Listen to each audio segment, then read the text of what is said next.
Hello everyone and welcome back to my channel. I know it has been forever since I uploaded something, but I really wanted to get this up for you guys. I've had a lot go on in the past couple months and I kind of want to give you guys kind of an update and kind of fill you in while I give this little Copic marker hair tutorial. I really hope you enjoy and let's get into it. So the first marker I'm going to take is my Midtone color, and this is E55 Light Camel, and I'm just going to block in all of the shadows of the hair. Now the shadows are usually depending on the light source, where the light is hitting the hair, and also at the root and where the hair is overlapping. So the important thing when coloring hair with markers, especially when you have a brush tip marker, is that you keep it in a flicking motion. You want to have those hair-like strokes really implemented into the drawing. So here is a closer look at the way I flick my marker upward. So you put a lot of pressure at the top and then just let go as you release your stroke, and it should give you more of a feathery look. I'm adding more shadows underneath where her bang or her hair is overlapping, like I said before, and I am blocking in the colors behind her neck. So that's going to be the darkest area of her hair. So you really want to make sure you block those in. Now I'm doing brown hair in this tutorial, but you can apply this technique to whatever color hair you want to create. When you are coloring hair, you really want to make sure you are leaving room for the highlights. That's why I always start with my mid-tone and block in the darkest parts of the hair.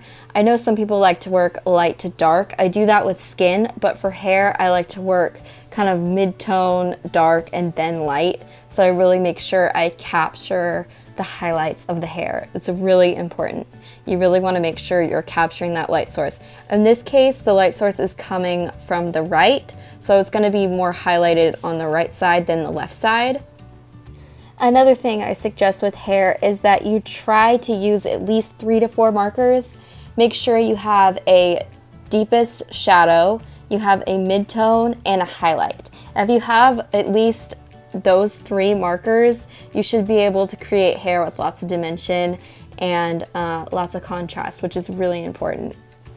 And in this tutorial, I'm using Copic markers. I'm using the sketch ones for this, but don't feel like you have to have Copic markers to be able to create a hair style like this. I've used Spectrum Noir markers, which have a bullet tip, and I've created hair just as nice. Just use whatever you have. Crayola works too. Don't feel like you have to go out and purchase some Copic markers just to create this hairstyle. Highlights generally land in the middle of the hair, so I'm gonna leave parts of that open, and that is why I'm not coloring the whole entire thing with this mid-tone color, is because I want to leave space for the highlight. So I'll start by coloring in the first half and the bottom half and leave the middle part white. And now we're gonna take our second mid-tone, which is E57 Light Walnut, and I'm sorry I'm holding it upside down. I had my tripod facing the opposite way and I thought it was going to be upside down, but it was not. So now we're going to take that and add that to the very top where the roots are, and you want to make sure you are still leaving in that mid-tone. You don't want to completely cover this up. You want the hair to have dimension.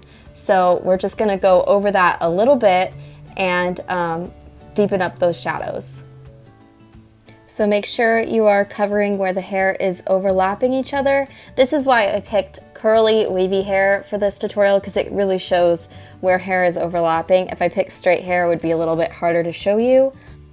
For the hair color, I did use a reference. I used a reference from my Pinterest boards. If you want to go check that out, I'll leave a link in my description for you. I have lots of different things pinned there, like hair, outfits, just people in general. Looking at references is a great tool. I've talked about this in all my other videos, and I will leave that for you in my description. So something I wanted to talk about that isn't related to the tutorial is a month or so ago, I got the chance to audition to be the illustrator for a children's book, and I did get the job, which is why I've been kind of MIA on YouTube, is because I was really working on that The first deadline was the submission for the 3 main characters, and then after that I had revisions, and now I'm just working on the rest of the illustrations for the book. This is probably going to be at least a year-long, 2-year-long project. I'm really excited about it, and I just wanted to share that with you guys and talk about it a little bit more.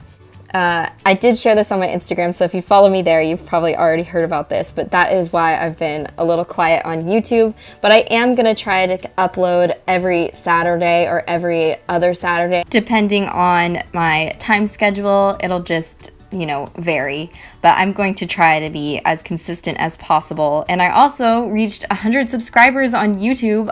I don't know how that happened. I was so shocked and so happy, and I just wanted to thank you guys for that. That means so much to me, you have no idea. And I also recently hit 3,000 followers on my Instagram. You guys surprise me every day, and I'm so happy that I have such an awesome art community to share my love of art with, and it makes me really happy. Now back to the tutorial. I'm going to go back in with that E55 light camel and blend out those shadows a little bit. I did lose some of that mid-tone color when I added this, so I just kind of want to feather that back in and make sure you are still leaving space for the highlight. So this video will kind of be a 2-parter. In this part, I am showing you how I color hair, and in the next part, it'll be how I color skin.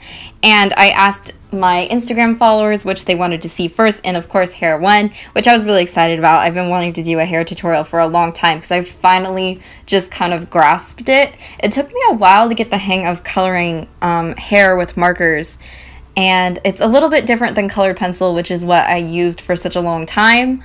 And it's really nice to finally get the hang of something when you've been practicing a long time.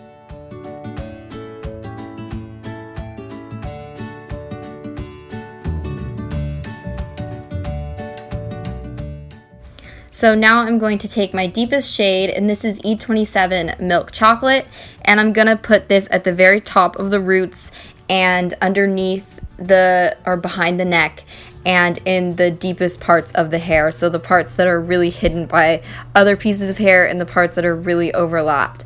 You don't want to add too much of this because you still want to keep that light walnut showing. And just be careful with your deepest shade, because that was one of the mistakes I made when I was learning how to use markers, is I would put too much of the darkest color everywhere, and then you would lose some of the lighter colors you had already placed down before. Once you get the hang of coloring hair, I find it so relaxing. Like just sitting here, I think it took me overall like 20 minutes to color this full piece of hair, or the full hairstyle.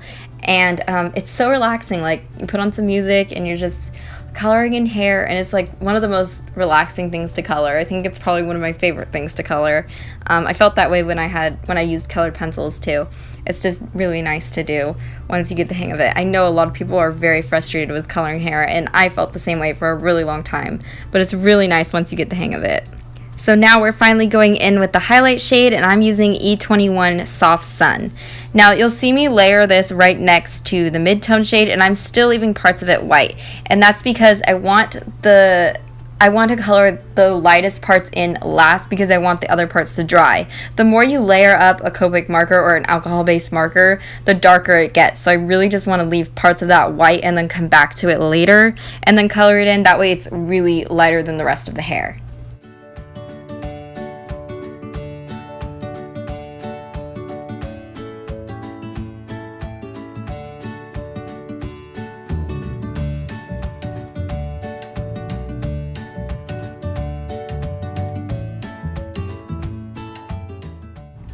Now I am taking my light walnut shade again and blending out the deepest shadow, so that way it looks very seamless and it blends right into each other. And I will be adding that right where they connect. There is a lot of layering involved with coloring hair. Basically, you just go in a pattern over and over again until you get the look that you want.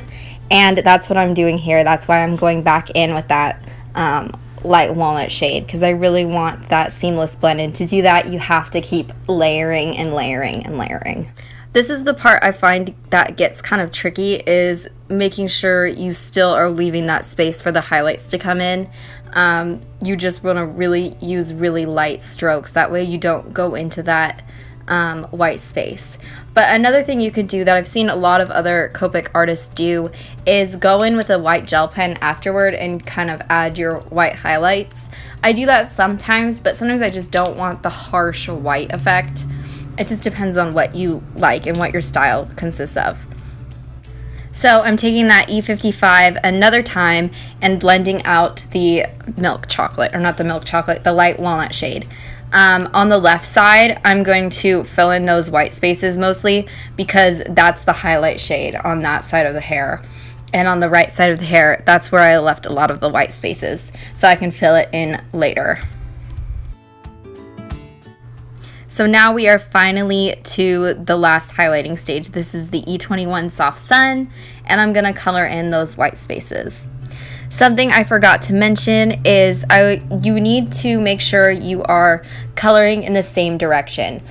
You don't want to be coloring the hair and be coloring in a side that flows to the right and start making the strokes go to the left. It doesn't make sense, and that's something I see a lot of beginners do. Make sure if you're coloring a piece of the hair that goes in one direction, you stay in that one direction, if that makes sense. So now we're at the point in the drawing where I go and fix everything that I feel needs to be a little bit more blended.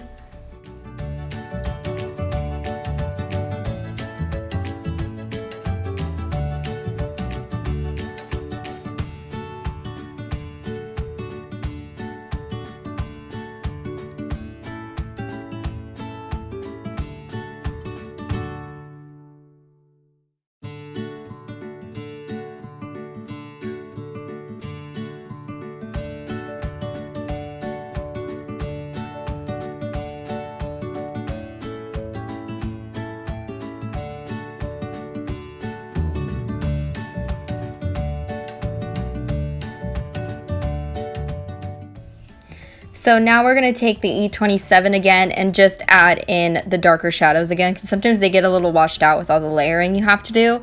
So I'm just going to go back in and make sure my darks have stayed dark throughout this whole process.